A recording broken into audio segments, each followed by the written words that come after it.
जब हम सुबह 6 o'clock with the first rays of sun उठ जाते हैं तो कॉर्टिसोल रिलीज हो जाता है। तो कॉर्टिसोल हमें पता है कि कॉर्टिसोल जो है हमारे हर एक ऑर्गन और टिश्यू के ऊपर रेगुलेट होता है, वर्क करता है, और ये स्ट्रेस हार्मोन है, स्ट्रेस को रिस्पॉन्ड करता है। यहाँ से स्ट्रेस वो नहीं है कि स्ट्रेस खराब वाला स्ट्रेस या सही वाला स्ट्रेस।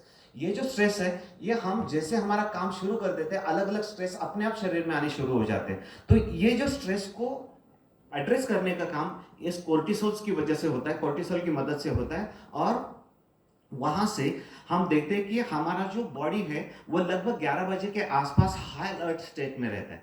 उसके बाद हमारा खाना उसी वक्त हम लगभग खाना खा लेते हैं, और उसके बाद हमारा माइंड और बॉडी कोऑर्डिनेशन जो रहता है वो बेस्ट कोऑर्डिनेशन लगभग 1 बजे के आसपास रहता है। यहाँ तक हम हमारे दिन के बहुत सारे काम फिनिश कर लेते हैं। उसके बाद धीरे धीरे हमारे डाइजेशन प्रोसेस स्लो होने लगती है, शरीर धीरे धीरे धीमा होने लगता है, ब्लड सर्कुलेशन के ऊपर उसका इफेक्ट होता है, और जो ब्लू कलर में दिखाया हुआ है वो हमारा स्लीपिंग एरिया है। तो लगभग आप देखेंगे कि रात के 7 से 8 बजे के आसपास हमारा मेलाटोनियन रिलीज होना शुरू हो जाता है। मेलाटोनियन वो हार्मोन है जो हमें नींद दिलाने में काम आता है। नींद लाने के लिए मेलाटोनियन सीक्रेट होना प्रॉपर टाइम पे बहुत ज़्यादा ज़रूरी है। लेकिन मेलाटोनियन को डार्क हार्मोन भी कहा जाता है या नाइट हार्मोन भी कहा जाता है। जब तक हमारे आंखों के सामने अंधेरा नहीं तैयार हो जाता है तब तक ये हार्मोन रिलीज नहीं होता है। तो इसीलिए जैसे पहले हमने देखा कि हम अलग अलग गैजेट से घिरे हुए, ब्लू रेज हमारे कंटिन्यूसली आंखों में जाते हैं, आर्टिफिशियल लाइट्स हमारे घर में है, तो उसकी वजह से ये जो मेलाटोनियन है, ये मेलाटोनियन की सीक्रेशन के ऊपर हम इफेक्ट कर रहे हैं, और धीरे धीरे हमारा टाइम बढ़ते हुए जा रहा है, और इसकी वजह से स्लीपनेसनेस की तकलीफ से भी हम गुजर रहे हैं, और उसके साथ साथ हमारे बॉडी डिटॉक्सिफिकेशन को भी हम इफेक्ट कर रहे हैं।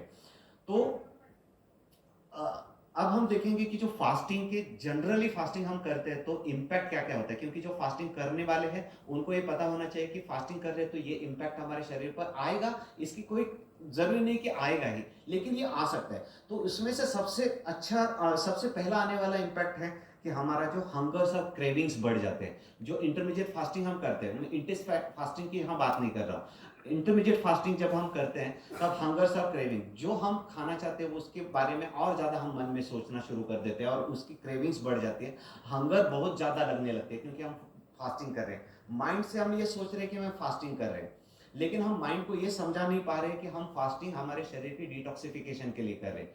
एक अगर हम वहाँ पर अपने आप में एक रिजिडिटी लेके आए, या ये ठान लेके हाथ हमें फास्टिंग ये पर्टिकुलर टाइम पे करना ही करना है, तब ये होना धीरे धीरे कम हो जाएगा। जैसे हमने लिखा हुआ है कि hunger symptoms occurs only during the first few days of the fasting, otherwise वो धीरे धीरे रिड्यूस होना शुरू हो जाएगा। तो उसके लिए रेमेडी ये है कि अगर हम पानी अच्छी तरह से ले लें, और टी डिसऑर्डर यानी आप स्पेसिफिक खाने से या खाने के टाइमिंग चेंज करने के बाद आपके शरीर में कुछ भी प्रॉब्लम होता है, तब आप किसी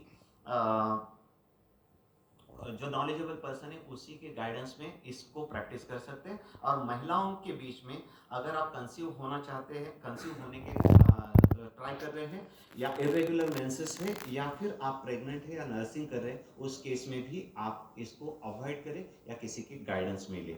स्लाइड को, मेरे प्रेजेंटेशन को ख़त्म मैं इस चीज़ से, इस सेंटेंस से करना चाहता हूँ।